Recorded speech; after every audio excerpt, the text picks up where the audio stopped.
अंतलिदल अमतु रब्बतहा, कयामत की एक निशानी यह है कि मां के पेट से जो बच्चा पैदा होगा, जो औलाद पैदा होगी, बजाय इसके कि वो मां बाप की फर्मा बरदारी करे, बजाय इसके कि मां बाप की बात माने, मां बाप उसकी बात मानेंगे, उसके इशारों पर चलेंगे। आज ये जमाना हम देख रहे हैं, मां बाप के साथ क्या सलूक हो रहा है हमें और आपको अच्छी तरीके से पता है। अंतलिदल अमतु रब्बतहा, मां बाप अपनी औलाद की फर्मा बरदारी करने लगेंगे।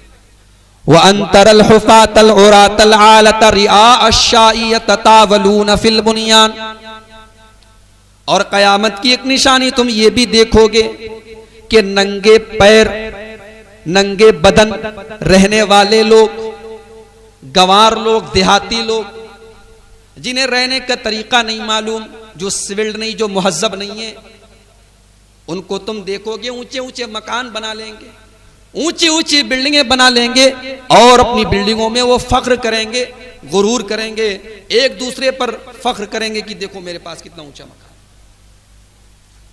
सऊदी अरब में चले जाइए आप, दुबई में चले जाइए, कल तक जो बद्दू थे, आराबी थे, आज उनके पास रियाज में 5 स्टार होटल्स हैं, आज उनके पास दुबई में 5 स्टार होटल्स हैं, इतनी ऊंची ऊंची बिल्डिंगें हैं कि उतनी ऊंची बिल्डिंग आपकी इंडिया में नहीं होगी। ये कयामत की एक निशानी है। और मैं कहता हूं दुबई जाने की, सऊदी अरब जाने की कोई जरूरत नहीं है। आपके इंडिया में एक इलाका है झारखंड, आप चले जाइए, वहां आदिवासी लोग जो कल तक दरख्तों पर रहते थे, जिनको रहना नहीं मालूम, जिनको खाना नहीं मालूम, खाने का तरीका नहीं मालूम, पीने का तरीका नहीं मालूम, बिल्कुल गैर मुहज्जब, गंवार, देहाती, जंगली, आज वो आदिवासी लोग इतने शानदार मकान बना कर रह रहे हैं कि उतना शानदार मकान आपके बनारस में नहीं होगा। यततावलून फिल बुनियान, नबी ने फरमाया ये भी कयामत की एक निशानी है। तो एक बात क्लियर हो गई कि कयामत कब आएगी ये तो नहीं पता, ये नबी को भी नहीं मालूम, लेकिन कयामत की कुछ निशानियां जरूर बताई गई।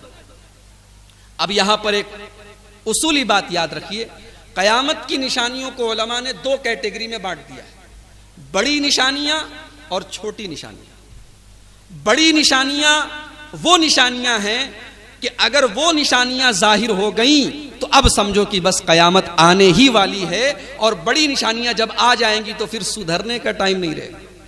सुधरने का मौका तब है जब कयामत की छोटी छोटी निशानियां जाहिर हो जाएंगी।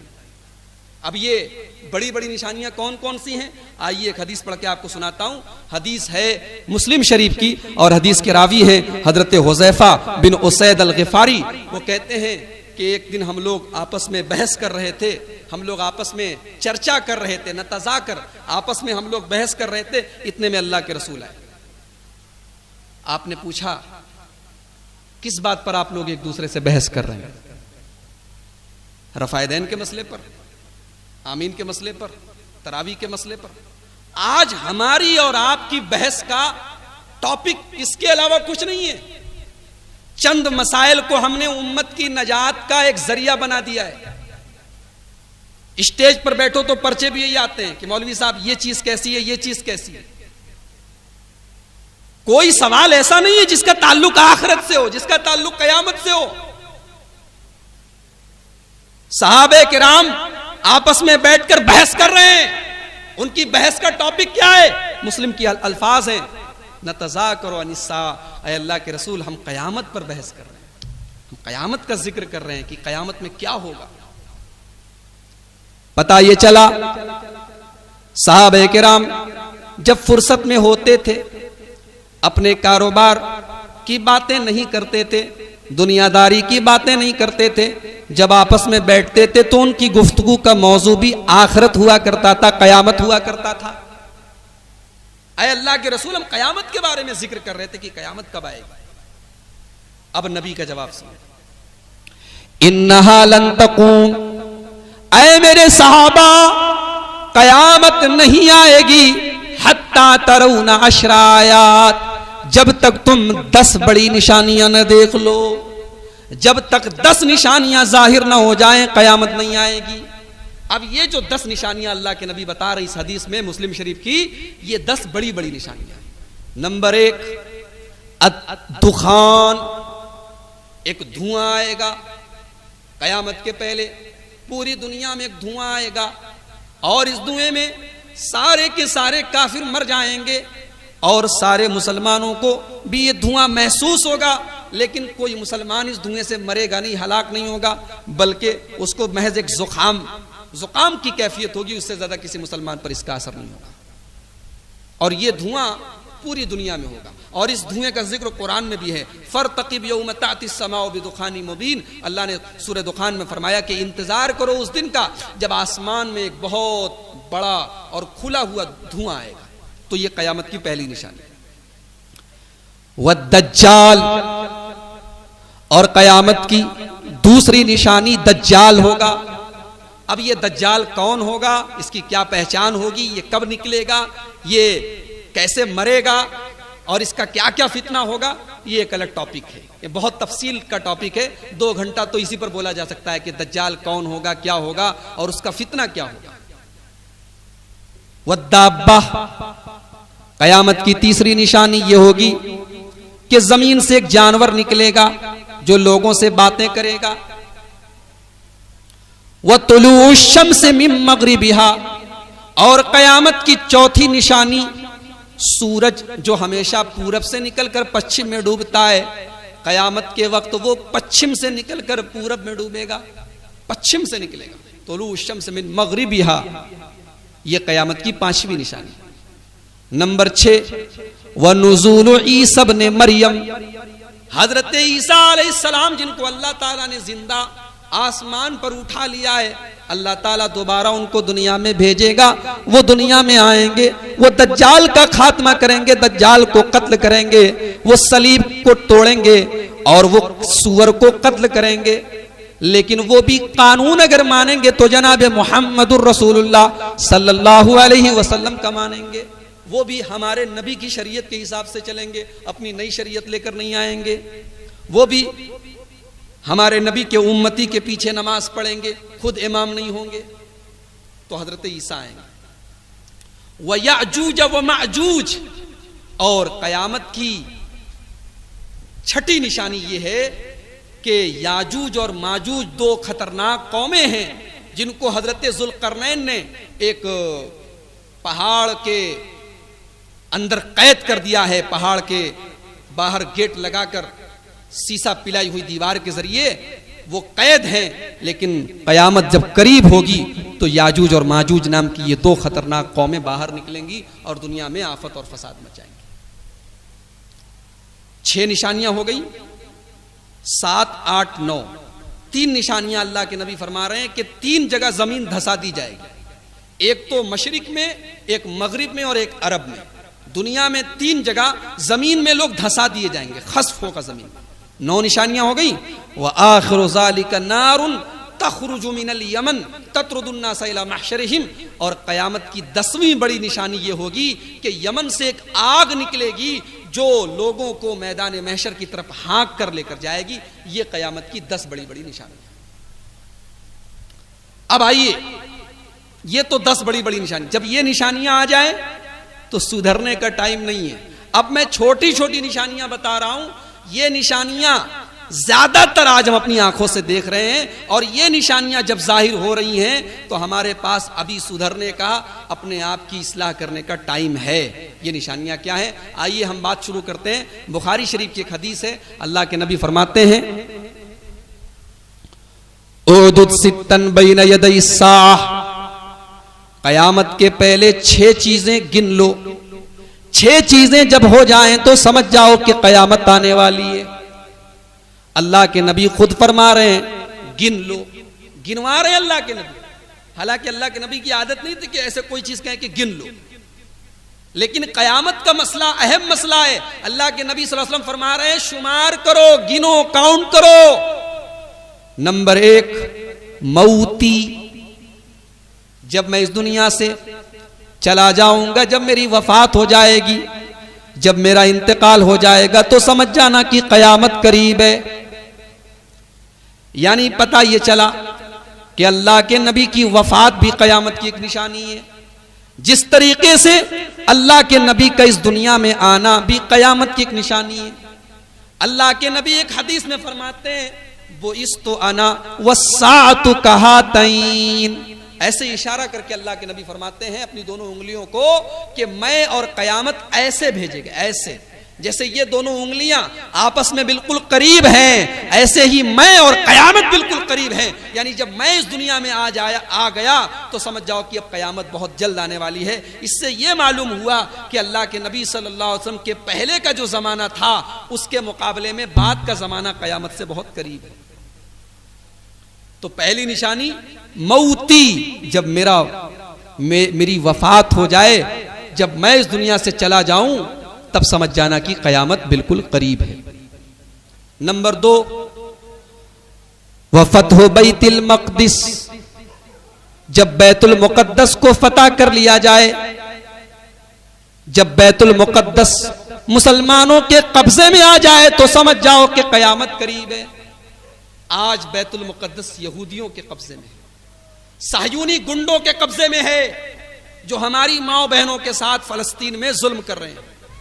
और इतना बड़ा जुल्म कि आप गूगल मैप उठा के देखिए, दुनिया का नक्शा मिलेगा, इंडिया मौजूद है, नेपाल मौजूद है, बांग्लादेश मौजूद है, पाकिस्तान मौजूद है, मगर आज गूगल मैप में आपको फलस्तीन नाम का कोई मुल्क नहीं मिलेगा।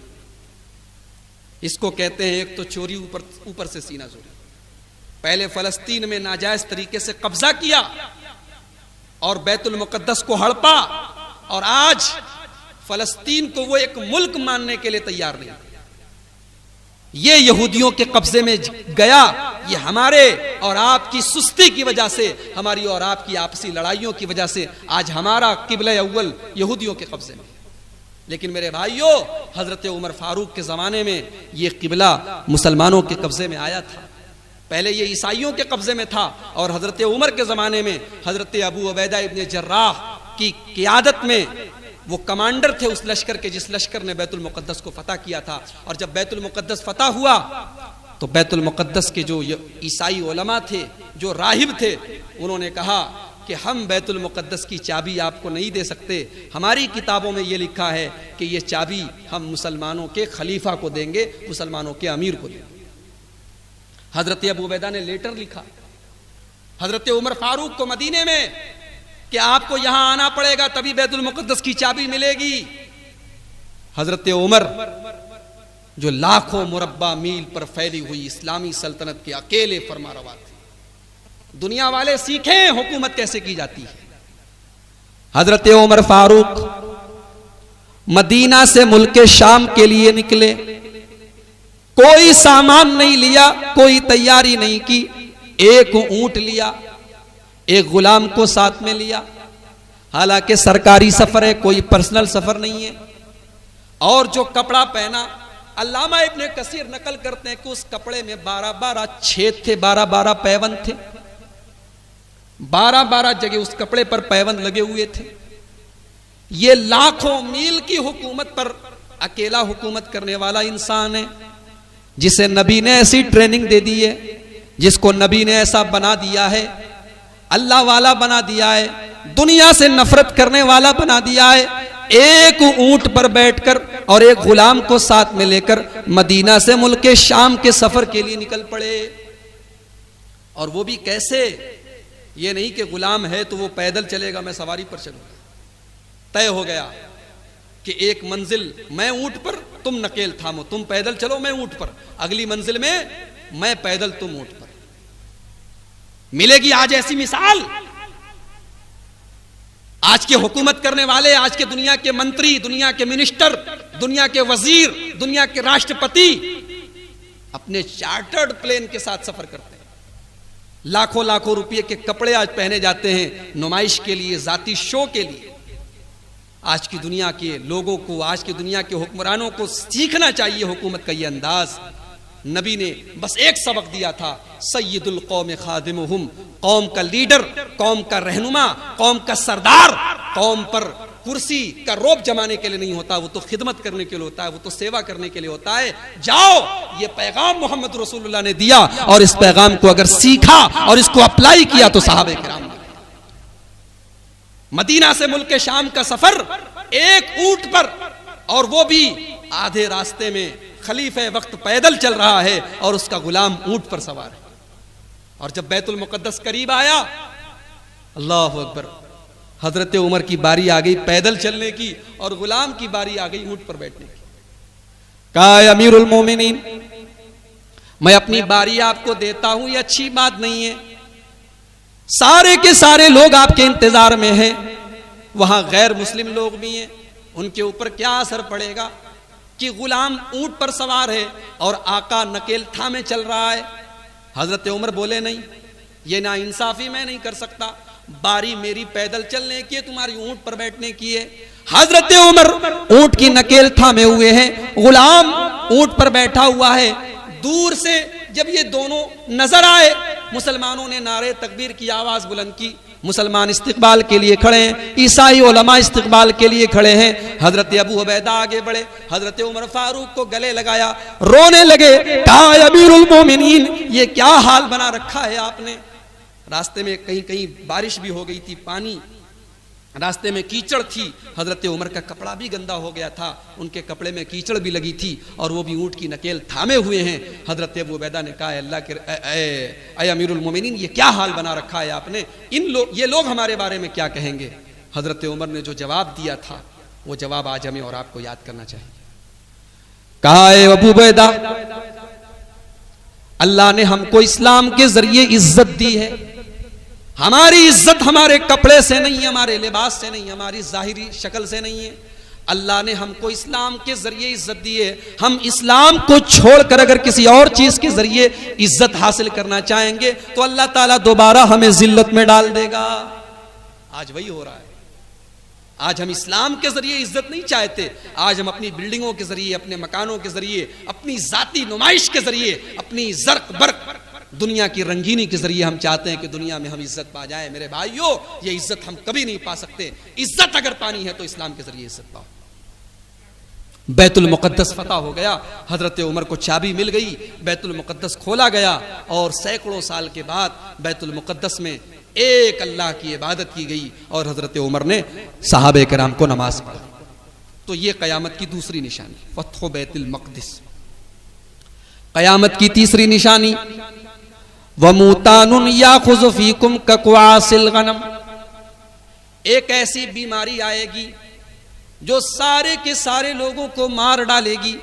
जैसे बकरी बकरा में एक बीमारी आती है, बकरी बकरा की नाक में से खून बहने लगता है और फिर वो बहुत जल्दी मर जाते हैं। जैसे भेड़ बकरी मरते हैं वैसे इंसान मरेंगे, ऐसी बीमारी फैल जाएगी। ये बीमारी भी हजरत उमर फारूक के जमाने में मुल्क शाम में फैली थी, ताउन की बीमारी, और 18,000 साहबे किराम इस बीमारी में शहीद हुए थे, इस बीमारी में उनकी मौत हुई थी। ये पेशिनगोई भी और कयामत की ये निशानी भी हजरत उमर के जमाने में पूरी हो गई सन 18 हिजरी में। कयामत की चौथी निशानी, सुम्मस्तिफाज़तुल माल। माल बहुत ज्यादा लोगों के पास हो जाएगा। हत्ता युतर रजुलु मिअता दीनारिन फयज़िल्लु साखिता।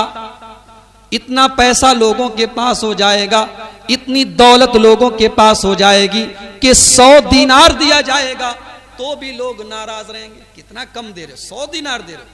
हालांकि उस जमाने में 100 दीनार बहुत बड़ी रकम थी। इतना पैसा हो जाएगा कि 100 दीनार भी लोगों को कम महसूस होगा। और एक दूसरी हदीस में अल्लाह के नबी ने फरमाया कि इतना पैसा हो जाएगा कि आदमी सदका लेकर निकलेगा, ज़कात लेकर निकलेगा, कोई ज़कात लेने वाला नहीं होगा। आज देखिए हम लोगों के मोहल्ले में, ठीक है महंगाई बड़ी है, परेशानी है, कारोबार में दिक्कतें हैं, लेकिन आज अगर आप घर में ये सोचकर खाना ज्यादा बनवाएं कि गरीबों में खाना बंटवाना है, तो आज मोहल्ले में कोई गरीब नहीं मिलता जिसको हम खाना दें, कोई जरूरतमंद नहीं मिलता जिसको हम पैसा दें। ये दौर भी या तो आ चुका है, अगर अल्लाह के नबी सल्लल्लाहु अलैहि वसल्लम ने इशारा किया है कि दौलत ज्यादा हो जाएगी, तो बाज़ उलमा ने लिखा कि ये दौर हजरत उमर बिन अब्दुल अजीज के दौर में आ चुका है, और बाज़ उलमा ने कहा कि ये आने वाला है, अभी क़यामत के पहले आएगा कि इतना पैसा हो जाएगा कि आदमी ज़कात लेकर निकलेगा, सदका लेकर निकलेगा, कोई लेने वाला नहीं, कहेगा अरे मुझे जरूरत नहीं, ला अरब अली भाई, मुझे तुम्हारे पैसे की जरूरत नहीं। 4 निशानी हो गई। नंबर 5, सुम्मा फितनतुन ला यबका बैतुम मिनल अरबी इल्ला दखलतहु और कयामत के पहले एक फितना आएगा जो अरब के हर घर में दाखिल हो जाएगा। उलमा लिखते हैं कि इस फितने से मुराद हजरत उस्मान गनी की शहादत का फितना है। हजरत उस्मान गनी जब शहीद हुए थे उस वक्त सहाबे किराम की जो पोजीशन थी वो बयान के बाहर। सुम्मा फितनतुन, ऐसा फितना होगा कि हर घर में दाखिल हो जाएगा। उसके बाद अल्लाह के नबी छठी निशानी बताते हैं, सुम्मा हुदनतुन तकूनु बैनकुम व बैन बनिल असफर, और तुम्हारे बीच में और रूमियों के बीच में सुलह होगी और फिर वो गद्दारी करेंगे और 1,60,000 की फौज लेकर तुमसे लड़ने के लिए आएंगे। तो ये कयामत की छोटी छोटी निशानियां जो अल्लाह के नबी ने इस हदीस में बयान की। अब आइए एक और हदीस पढ़ता हूं जिसमें अल्लाह के नबी ने कुछ और निशानियां हमें और आपको बताई है। ला तक़ूमु स्साअतु हत्ता यक़्ततिल फ़ियतान अज़ीमतान, कयामत उस वक्त तक नहीं आएगी जब तक मुसलमानों की दो जमातें आपस में नहीं लड़ेंगी। तकूनु बैनहुमा मक़तलतुन अज़ीमा, मुसलमानों की दो जमातों के बीच में बड़ी लड़ाई होगी। दावतुहुमा वाहिदा, लेकिन दोनों की दावत एक होगी, दोनों एक अल्लाह के मानने वाले, एक रसूल के मानने वाले, दोनों जन्नती होंगे। ये जो नबी ने दो जमातों का जिक्र किया, इससे मुराद हजरत अली और हजरत मुआविया की आपसी लड़ाई थी। और इससे उनका रद्द हो जाता है जो कहते हैं कि एक फरीक जन्नती और एक फरीक जहन्नमी। नबी कह रहे हैं कि दोनों जन्नती, दोनों की दावत एक होगी, दोनों एक अल्लाह को मानने वाले होंगे, लेकिन जंग बहुत होगी। और हम देखते हैं तारीख हमें बताती है कि हजरत अली और हजरत मुआविया रजी अल्लाह तआला अन्हुमा के बीच में जो जंग हुई तकरीबन 70,000 लोग मारे गए। वहत्ता युबासा दज्जालून कज़्ज़ाबून करीबुम मिन सलासीन, और कयामत की एक निशानी ये भी होगी कि 30 झूठे नबी पैदा होंगे। 100 साल पहले मिर्जा गुलाम अहमद कादियानी नाम का एक आदमी कादियान में पैदा हुआ, आज लाखों लोग उसके मानने वाले। ईरान के अंदर बहाउल्लाह नाम का एक आदमी पैदा हुआ जिसने नबूवत का दावा किया, आज उसके मानने वाले बहाई कहलाते हैं। तो 30 झूठे नबी पैदा होंगे, इसलिए कि मेरे नबी आखिरी नबी हैं। मेरे नबी के बाद अब जितने भी नबी आएंगे सब झूठे होंगे, सब दज्जाल होंगे, सब कज़्ज़ाब होंगे। वहत्ता युक़बज़ल इल्म, और दुनिया से इल्म को उठा लिया जाएगा, जिहालत आम हो जाएगी, इल्म दुनिया से खत्म हो जाएगा। आज आपके यहाँ स्कूल भी हैं, मदरसे भी हैं, उलमा भी हैं, पढ़ भी रहे हैं, पढ़ा भी रहे हैं, फतवे भी दे रहे हैं, लेकिन अल्लाह के नबी फरमा रहे हैं कि कयामत जब करीब आएगी तो इल्म उठा लिया जाएगा। क्या मतलब? इल्म कैसे उठा लिया जाएगा? अल्लाह के नबी दूसरी हदीस में मतलब बताते हैं, इन्नल्लाह ला यक़बिज़ुल इल्म इंतिज़ाअन यंतज़िहु मिनल इबाद। इल्म उठाने का यह मतलब नहीं कि लोगों के दिल से निकाल लिया जाएगा। इल्म उठाने का यह मतलब है कि यक़बिज़ुल्लाहु बिक़ब्ज़िल उलमा, अल्लाह ताला अच्छे उलमा को दुनिया से उठा लेगा। अच्छे उलमा जिनके पास कुरान और हदीस का इल्म है, जिनके पास सही इल्म है, वो दुनिया से चले जाएंगे। और जब वो चले जाएंगे, हत्ता इज़ा लम यबक़ा आलिमुन, जब दुनिया में आलिम नहीं बचेंगे, इत्तख़ज़न्नासु रुऊसन जुहाला, तो लोग जाहिलों को अपना सरदार बना लेंगे। लोग आज जाहिलों को अपना सरदार बना लेते हैं, जाहिलों को अपना पेशवा मान लेंगे। जिनके पास इल्म नहीं, जिनको कुरान पढ़ना नहीं आता, जिनको हदीस पढ़नी नहीं आती, उनसे लोग फतवा पूछेंगे। फ़अफ़्तौ, वो फतवा देंगे। फ़ज़ल्लू वज़ल्लू, जब उनको कुरान और हदीस का सही इल्म नहीं होगा तो लोगों को भी गुमराह करेंगे और खुद भी गुमराह होंगे। ये इल्म उठाने का मतलब है। और कयामत की एक अगली निशानी जो अल्लाह के नबी ने बताई वो हम अपनी आंखों से देख रहे हैं। वह तकसुरज़ ज़लाज़िल, जलजले बहुत आएंगे, भूकंप बहुत आएंगे। एक जलजला नहीं आएगा, ज़लाज़िल, जलजले आएंगे और बहुत आएंगे। वयतक़ारबज़ ज़मान, और समय की, टाइम की, वक्त की बरकत खत्म हो जाएगी। हफ्ता कैसे गुजरेगा पता नहीं चलेगा, महीना कैसे गुजरेगा पता नहीं चलेगा। आज देखो, साल में 365 दिन आज भी होते हैं, हफ्ते में 7 दिन आज भी होते हैं, लेकिन हमारे पीछे के दौर के उलमा ने कम वक्त में इमाम बुखारी ने कितने कम वक्त में कितने बड़े बड़े काम किए। आज हमारे उलमा के पास ज्यादा टाइम है, ज्यादा वसाइल हैं, ज्यादा तरक्की है, आज कंप्यूटर है, इंटरनेट है, लेकिन उतना काम नहीं हो पा रहा है। मेरे भाइयों, वक्त की बरकत को अल्लाह ताला ने उठा लिया। और आगे अल्लाह के नबी फरमाते हैं वयक्सुरल हर्जु, और कत्ल बहुत ज्यादा होगा, खून खराबा बहुत ज्यादा होगा।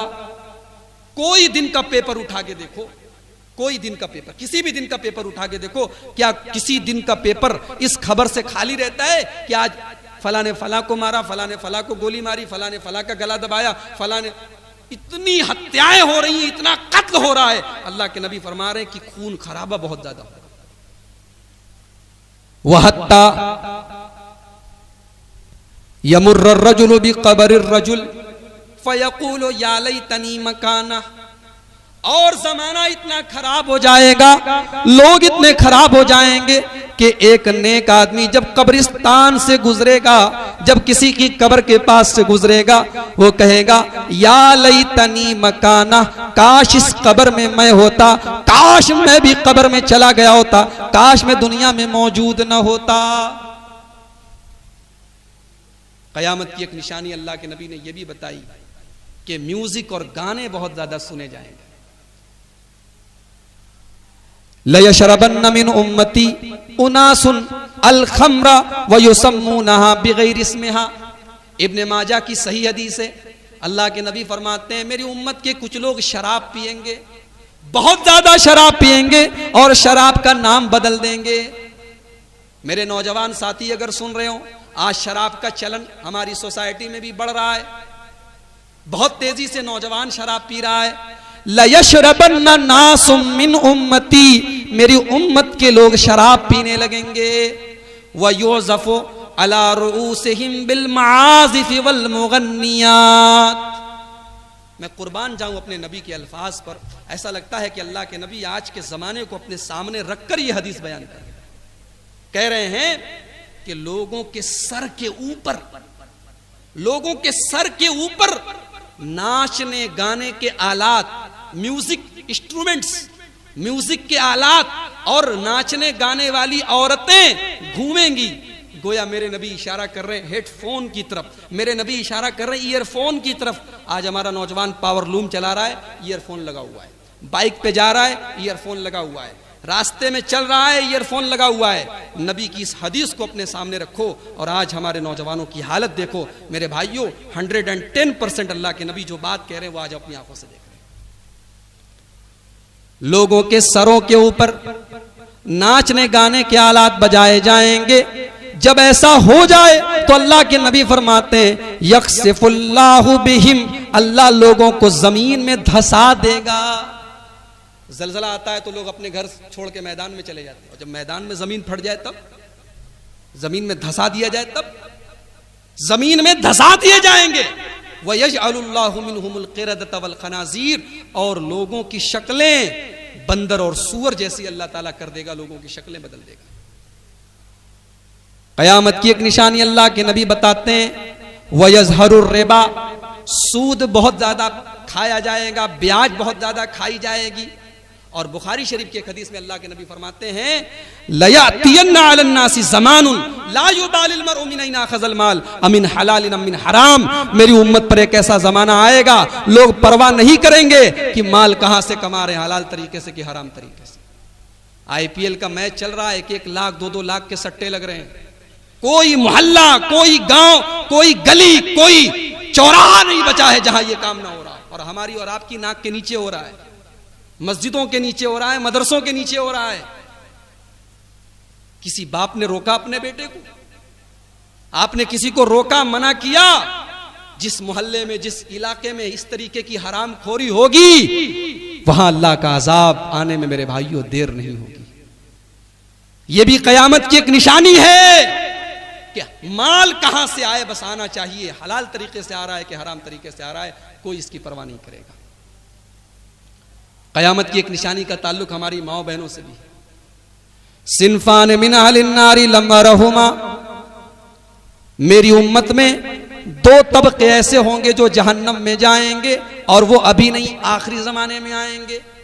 कौमुन माहुम सियातुन यजरिबून बिहन्नास, मेरी उम्मत में कुछ ऐसे जालिम लोग आ जाएंगे जिनके हाथ में कोड़े होंगे, यजरिबून बिहन्नास, और उससे वो लोगों को मारेंगे। अभी इराक में क्या हो रहा है?